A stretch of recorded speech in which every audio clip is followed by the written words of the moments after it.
In the very near future, mysterious creatures appear out of nowhere and begin to kill everyone, triggering an apocalyptic event that leaves few survivors. There are many theories about what happened, such as an insect carrying an infection, a violent fog, or a punishment for humanity. But they are all rumors and no one knows the real story. In the city, Paul was out looking for supplies when suddenly the sirens began to sound. He immediately started running, taking the stairs, hiding when necessary, and moving away from any screams as the city became covered in a rather strange smoke. Paul arrived at an abandoned house to meet up with his children, whom he had to take care of alone. 15 years later, Paul's children had grown into healthy teenagers living in the same house. They went out during the day to search for supplies, but remained hidden at night, and as soon as the sun began to set, Joseph would cover the windows and tell his dog Rocco to come inside the house. Paul waited outside until he saw Tomas return and scolded him for being late. Tomas explained that he enjoyed helping his neighbors, the Ross family who owned a farm. Then the three of them made sure to close all the doors and windows before dinner, and Paul reprimanded Tomas once again, telling him that if he were late ever again, he wouldn't allow him to go out because it was too dangerous. Joseph mocked his brother for this, and the argument soon turned into a physical fight. However, Paul quickly stopped them and reminded them that they were men, not animals. After dinner, Paul watched his children playing chess, but they became distracted when Rocco began scratching and growling on the floor. Seeing this as a bad omen, Paul and Tomas went downstairs and were startled to hear a sudden knock on the door. It seemed that the creatures were trying to get in, so they immediately held the door to prevent it from being forced open. There were many tremors and knocks for several seconds until the creatures finally gave up and left. Then Tomas criticized Joseph for not helping, but Joseph revealed that he had been listening to learn more about them. There were 3 attempts. The first lasted 10 seconds, the second 20 seconds, and the last only 1 second. Joseph believed that the first was a test, the second a real attempt to force its way in, and the third merely a frustrated knock. The next day, they inspected the door and saw all the claw marks on the wood. The door had lost much of its strength. So Paul and his boys went out to reinforce it, gathering all their findings at the house. While Joseph was cutting firewood, Paul checked on him as he was building something in the barn. After Paul pressed him a little, Joseph admitted that he had been trying to build a vehicle because he was tired of feeling confined and scared. However, he couldn't get it to work. Excited, Paul took the teenagers out for a ride to teach them how to drive. They returned home after an hour of wandering, and Paul announced that the windows still needed more reinforcement, so they sent the kids by the river to rescue them from the house. Paul finished reinforcing the door and took a break beside the waterfall, but while looking around, he saw a black, eerie hole in the rocks. Meanwhile, Joseph went to the river and tied the car before descending to an old abandoned boat to search for supplies. Inside a locker, he found a pin from a grimy magazine cover, which left him speechless for a moment. Then he looked further inside and was suddenly startled when a swarm of insects emerged from a pile of garbage, flying around him and trying to reach his skin, so he had to leave quickly. At the farm, Tomas helped the family with the household tasks, but it soon became clear that his main reason for going there was Charlotte, the daughter of the owners. It was evident that the teenagers were in love and would take walks together in the fields. Charlotte showed Tomas a rope tied to a tree and explained that when she was little, she was only allowed to play outside if she touched the tree. So she decided to tie herself to have more space to run while playing. Tied to the tree, they also played a game in which they shared wild theories about what caused the apocalypse. When it was time for Tomas to leave, Charlotte gave him a hug, but the sun was already setting, so both children promised to return quickly. Returning with Paul, he went home and became worried when he found Rocco, but none of his children. Joseph did not return in the car. At first, it wouldn't start, but after several attempts, it finally did. Tomas ran as fast as he could and slipped, falling into a crack in the ground. When Joseph went to pick up his brother, he didn't see him and kept walking, and once he got home, he told his father what had happened. Paul told him to come in and lock everything with a key, while she and Rocco went to look for Tomas. In the crack, Tomas awoke with a body full of pain. He used a lighter and began to look around, and was shocked to see a creature reaching its hand through a hole in the wall, even making a very strange sound that Paul and Rocco heard. They began to move very carefully. Tomas took out a small knife and stabbed the creature's hand, forcing it to retreat into the hole. However, when Tomas stepped back, a second creature appeared from above and tore off his face. Tomas had trouble breathing, but before he could faint, Paul arrived and pulled the monster back to quickly kill it. After ensuring that Tomas was okay, Paul and Rocco discovered a tunnel that led directly to the crack. It was too dangerous to run through the forest at that hour, so they decided to stay in the crack until dawn to protect themselves and block the entrance. But soon they could hear the creatures inside the hole. Paul then prepared a flare, only for the ground to begin trembling. It turned out that the monsters were now moving underground and trapping the group in the crack, covering the exit with earth, while Rocco continued barking and the crack kept rumbling. Paul told his son and the dog to retreat while he placed the flare inside the hole that was opening in the ground.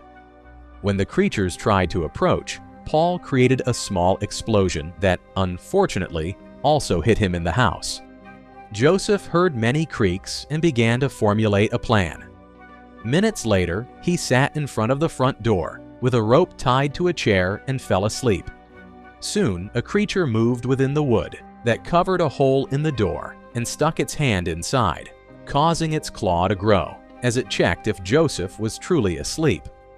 When the boy didn't react, the creature entered, only for Joseph to reveal that he had been faking sleep, and he pulled the rope. Suddenly, a cage fell from the ceiling and instantly captured the creature. Proud of himself, Joseph covered the cage with a blanket and went back to sleep. The next morning, worried because the others still hadn't returned, they left the car to search for him. Meanwhile, Tomas was caught in the fallen earth that had reopened the entrance, dragging his father, who was nearly dead, with him. Rocco also emerged and followed the sound of the car to find Joseph and guide him back to his family. The brothers immediately worked together to get Paul into the car while discussing how to proceed. Thomas finally noticed the cage and looked under the blanket, which caused the creature to go into a frenzy. Joseph quickly went to replace the blanket and explained that light harmed the monsters. Then they saw Paul's injuries, while Joseph explained that last night the creature took 8 seconds to enter. He was also sure that there had been a second creature that disappeared and that its behavior was changing too quickly. Thomas pointed out that the creatures were somehow intelligent. Last night, they had killed a group in the cave and perhaps had come here for revenge because Charlotte mentioned that they rarely went to the farm. Joseph didn't believe that they had killed the creature. He thought only Paul had done it. To prove his bravery, Tomas tried to kill the creature in the cage, but Joseph attempted to stop him because he wanted to study it, and during the struggle, the monster quickly escaped from under the bed. When it finally revealed itself, Rocco began barking at it, causing the monster to transform and attack. Joseph hurried to grab it and struck it on the head with an axe, but still wanting to learn more, he took the body to the barn and began to examine it while Rocco and a swarm of insects watched him. However, no matter how much he cut, he couldn't understand what they were.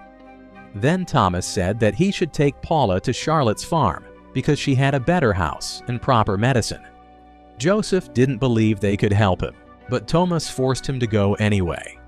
The brothers once again put Paul in the car and headed to the farm where, upon arrival, Charlotte's parents gave Joseph the cold shoulder because they didn't have enough medicine to treat someone who was injured, so they couldn't help him. Charlotte protested, but they ignored her. However, her parents agreed that Thomas could stay, which would leave Paul and Joseph with more resources at their house. Joseph immediately got in the car and left with his unconscious father, thus joining the family at the farm.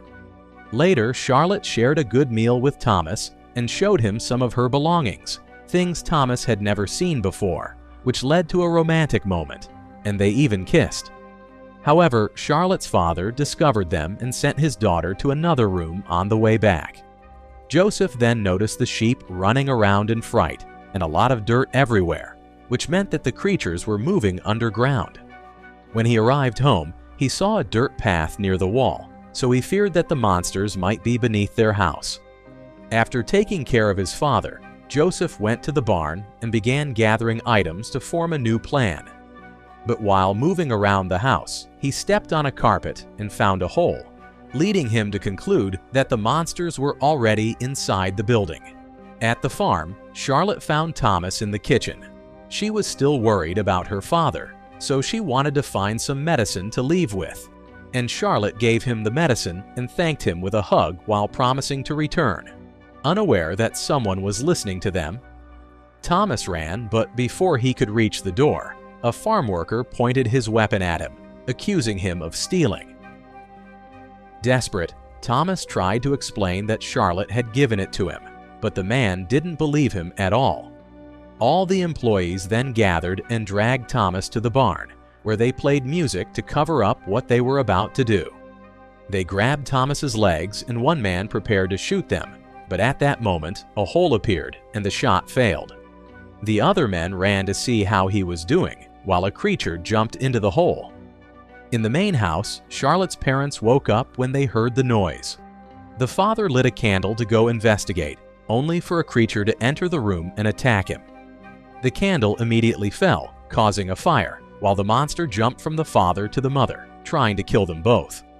The father attempted to remove it, and the mother ran out of the room to find her daughter, but the creature jumped on her before she could get far. In the bedroom, Charlotte heard her parents being murdered, and once the noises ceased, she went out in horror at the sight of everything. In the barn, the men tried to fight the creature but were unsuccessful. One by one, they were sent off to meet their maker, and those who managed to escape were also chased as more creatures arrived. The barn soon caught fire, and Tomas managed to knock over the furniture to which he had been tied, breaking the wood to free his hands. At that moment, a creature found him, but before it could attack, Charlotte knocked it down. Then the teenagers ran, and Tomas saw the house in flames. Returning with Joseph, he threw a bunch of furniture into the hole in the hope of buying some time. He then checked on his unconscious father and kissed his forehead before preparing to fight in the hole. The door suddenly opened, but only Thomas and Charlotte were there. Joseph admitted that he needed Thomas's help, but their conversation was interrupted when Paul finally woke up quickly, took his medicine, and told his children to keep fighting. Joseph shared his plan with the others, and they gathered all the gasoline cans they could find, while Rocco continued barking to alert them of the imminent danger.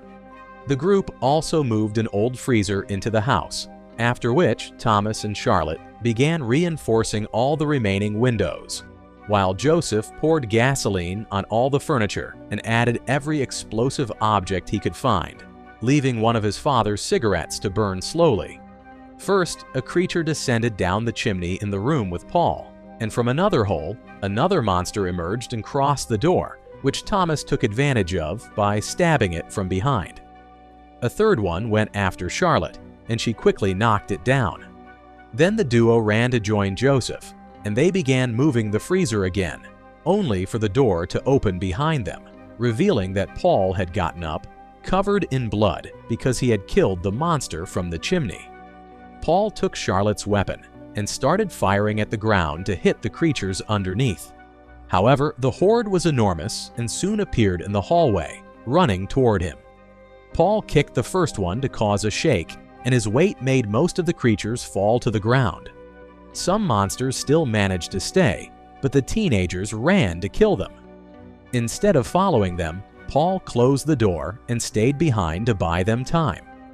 The group hid behind the freezer, while Paul recalled the day he had tightly embraced his little ones and told them that everything would be all right. Soon, an explosion occurred, and the freezer began spinning for several minutes. And when it finally stopped, the teenagers went out and desperately searched for Paul among the rubble. But they found only a creature that leapt at them. The group ran to the car and drove away while the monster pursued them, covered in fire. Charlotte's bullets had no effect, so when the monster was close enough, they struck it until it crumbled. The film ended with the three teenagers gazing at the sky and the stars for the first time at night. And finally, they gathered all the supplies they could find, buried their loved ones, and said a final farewell to that farm in order to find a new home on the Valley Farms. If you want interesting movie recaps, like, share, and subscribe to follow us for more movie recaps.